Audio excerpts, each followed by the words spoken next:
రాత్రి 2 గంటలు సడన్ గా మీ రూమ్ బయట ఏదో సౌండ్ వినిపిస్తే, లేదా చీకట్లో ఎవరో నిల్చున్నట్టు అనిపిస్తే ఫస్ట్ మైండ్ లో వచ్చే థాట్ ఏంటి? దయ్యమా?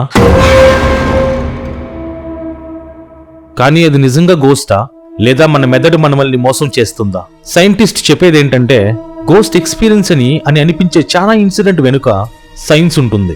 ఉదాహరణకి మన చెవులు వినపడే కొన్ని తక్కువ శబ్ద తరంగాలు, అంటే ఇన్ఫ్రాసౌండ్, మనలో తెలియని భయం, అసహజమైన ఫీలింగ్ ని క్రియేట్ చేస్తుంది.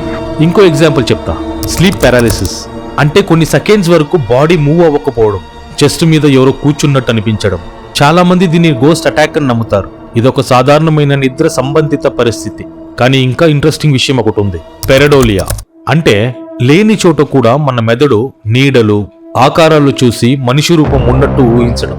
అదే కాదు, చిన్నప్పటి నుంచి విన్న దయ్యాల కథలు, హారర్ సినిమాలు, ఇవన్నీ మన మనసులో ఒక భయాన్ని క్రియేట్ చేస్తాయి. అందుకే చీకట్లో చిన్న శబ్దం వచ్చినా లేదా కర్టెన్స్ కదిలినా మైండ్ ఆటోమేటిక్గా ఏదో ఉంది అనుకోవడం స్టార్ట్ చేస్తుంది. సో ఈ రోజు వరకు గోస్ట్స్ ఉన్నాయని సైన్స్ కన్ఫర్మ్ చేయలే, అలాగని 100% గోస్ట్ లేదని కూడా ప్రూవ్ చేయలేదు. కానీ మనిషి మెదడు క్రియేట్ చేసిన భయం చాలా పవర్ఫుల్ అని మాత్రం ప్రూవ్ చేసింది. మరి మీరు గోస్ట్ నిజంగానే ఉంటుందని నమ్ముతారా, లేదా ఇదంతా మన మెదడాడే గేమ్ అని అనుకుంటున్నారా? మీ ఒపీనియన్ని కమెంట్ చేయండి.